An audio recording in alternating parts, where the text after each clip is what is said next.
रात का समय था। रिंकी लोमड़ी बड़े आराम से सोई हुई थी। तभी उसके कान में खर्राटे की आवाज आई। अरे नहीं, फिर वही आवाज। हाल बेहाल हो गया है, देखती हूँ इसे। रिंकी लोमड़ी बाहर निकली तो देखा आज भी भोलू गधा जोर जोर से खर्राटे ले रहा था। यह भोलू गधा जब से मेरे घर के पास आया है, रोज खर्राटे ले लेकर सोता है। खुद तो सो जाता है मगर हमें सोने नहीं देता। आज ही इसका बंदोबस्त करना पड़ेगा। अगली सुबह जब भोलू गधा उठा तो कुछ जानवर किसी बात को लेकर चर्चा कर रहे थे। क्या हुआ दोस्तों? तुम सब यूं इकट्ठा होकर कहाँ जा रहे हो? और तुम किस बारे में बात कर रहे हो? अरे भाई, जंगल में चोरी हुई है। चोर ने सीधे महारानी के घर में डाका मारा है और उनके बेशकीमती गहने चुरा ले गया है। हम सब उनके पास जा रहे हैं। चलो चलो, आखिर देखते हैं कौन चोर है। भोलू गधा उनके साथ शेर महाराज और शेवनी के पास पहुंचा। वहां रिंकी लोमड़ी भी थी। अरे भाग्यवान, मिल जाएगा। तुम चुप रहो, मैं जानवरों से बात करता हूँ, कोई ना कोई उपाय मिल जाएगा। सुनिए जी, अगर मेरा वो गहना नहीं मिला तो पूरे जंगल को आग लगा दूंगी। पता है, मेरे भाइयों ने वो बड़े प्यार से दिया था। किस कमबख्त ने वो चोरी कर ली।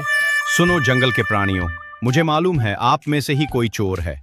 भलाई इसी में है कि आप में से जो भी वो है अपना गुनाह कबूल कर ले, मैं उसे माफ कर दूंगा। बताओ कौन है? महाराज, भला चोर कभी बताएगा कि वह चोर है? चोर को पकड़ने का एक ही तरीका है, जंगल में सबके घर चेक किए जाएं। उससे पता चल जाएगा कि कौन चोर है। अच्छा आइडिया है।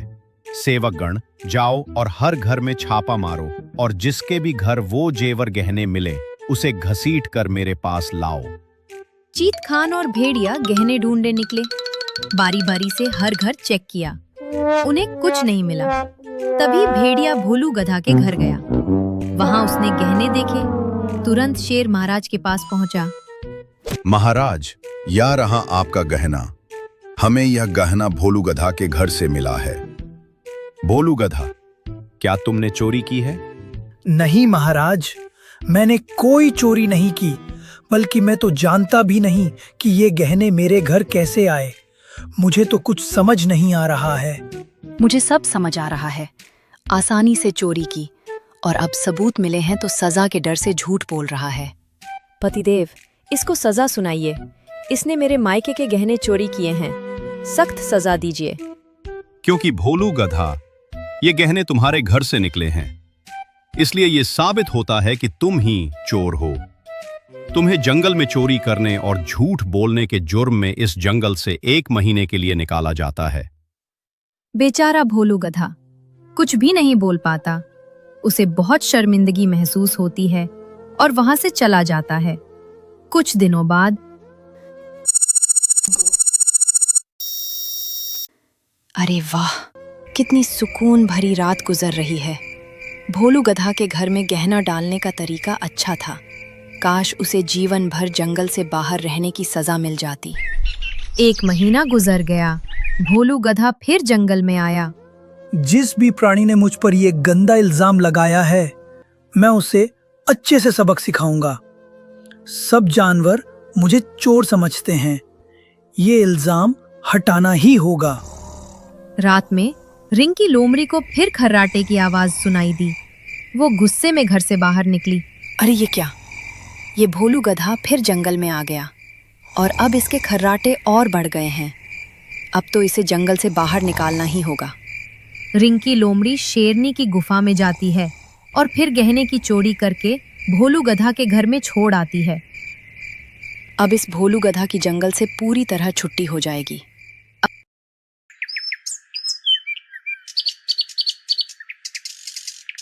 अगले दिन जंगल में फिर हंगामा चालू हो गया।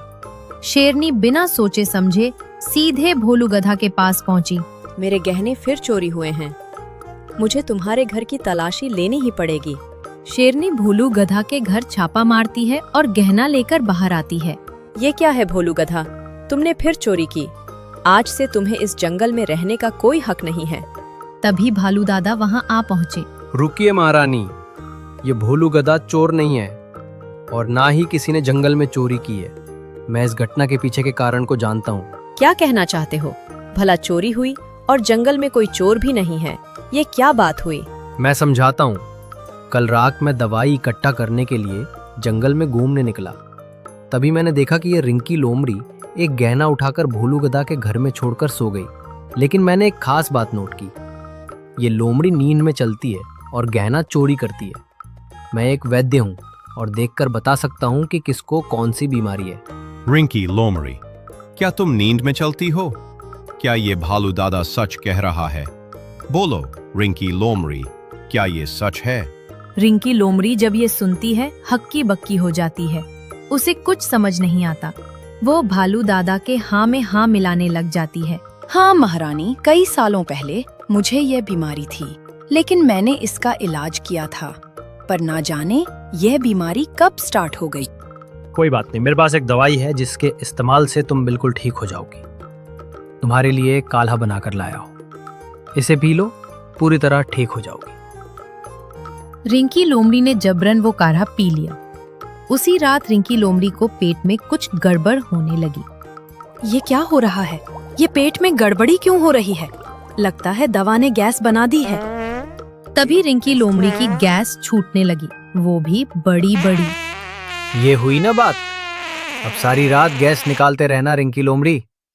मुझे फंसाया था ना, अब देख क्या क्या करता हूँ।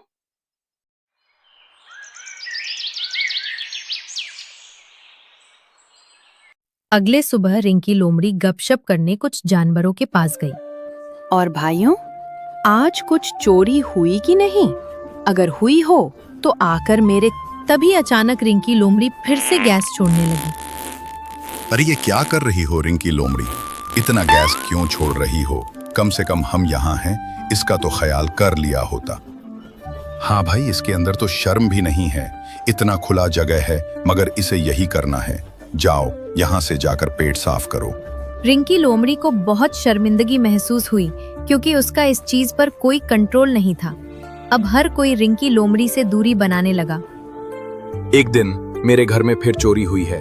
हाय राम, जरूर वही रिंकी लोमड़ी होगी। आज उसे सबक सिखा कर ही रहूंगा। मेरे घर में भी चोरी हुई है। उसकी बीमारी तो हम पर भारी पड़ती जा रही है। चलो साथियों, उसके घर जाकर पता करते हैं कि उसने सामान कहाँ रखा है। सारे जानवर रिंकी लोमड़ी के घर पहुंचते हैं। पास में ही सभी चोरी का सामान मौजूद था। रिंकी लोमड़ी, बाहर निकल। आज फैसला हो ही जाए, या तुम इस जंगल में रहोगी या फिर हमें ही इस जंगल को छोड़कर जाना पड़ेगा। क्या हुआ साथियों? किस बात के लिए तुम इतने नाराज दिख रहे हो? कोई घटना हुई है क्या? लो कर लो बात, जिसने चोरी की उसे ही मालूम नहीं है। रिंकी लोमड़ी, रात में चलने की बीमारी का इलाज कराओ। तुम्हें मालूम है तुमने कितने घरों में चोरी की है? नहीं नहीं, मुझे मत निकालिए। मैंने चोरी नहीं की। मुझे नींद में चलने की कोई बीमारी नहीं है।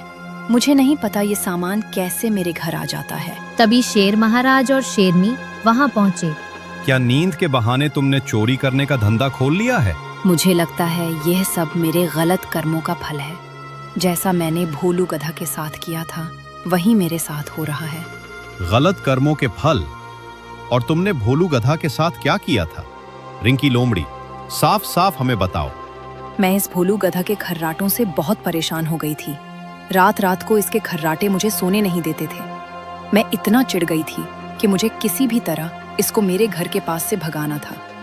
इसलिए मैंने शेरनी के गहने चुरा कर इसके घर में रख दिया। मगर भालू दादा ने ऐसा क्यों कहा कि तुम्हें रात में नींद में चलने की बीमारी है? ये सब मुझे इस भोलू गधा ने कहने को बोला था। ये 1 महीना मेरे घर में रहा। मैं समझ गया कि इसने चोरी नहीं की होगी। तब हमने असली चोर को पकड़ने के लिए ये योजना बनाई। रिंकी लोमड़ी, तुम इतनी खुदगर्ज कैसे हो सकती हो? एक खर्राटे की वजह से किसी पर इतना गंदा इल्जाम लगाकर उसे जंगल से बाहर करने की योजना बहुत गलत है। इसकी सजा मिलेगी। भोलू गधा तुम्हें सजा सुनाएगा। बोलो भोलू गधा, क्या सजा दोगे? कुछ भी नहीं, मैं इसे कोई सजा नहीं सुनाऊंगा, बल्कि मैं अपने खर्राटे का इलाज करवाऊंगा। मेरी वजह से ही रिंकी लोमड़ी ठीक से सो नहीं पा रही थी और उसने ये सब किया। कहीं ना कहीं मैं भी इसका कारण हूँ। मुझे माफ कर दो भोलू गधा। मेरी वजह से तुम्हारी बहुत बेइज्जती हुई। सब तुम्हें चोर समझने लगे और सजा भी सुनाई गई, मगर तुमने मुझे माफ कर दिया। बहुत बहुत शुक्रिया। बोलू गधा, मुझे माफ करना। मेरी वजह से आपको सजा मिल गई। कोई बात नहीं महारानी, ये सब तो इत्तेफाक से हुआ, इसमें किसी की गलती नहीं।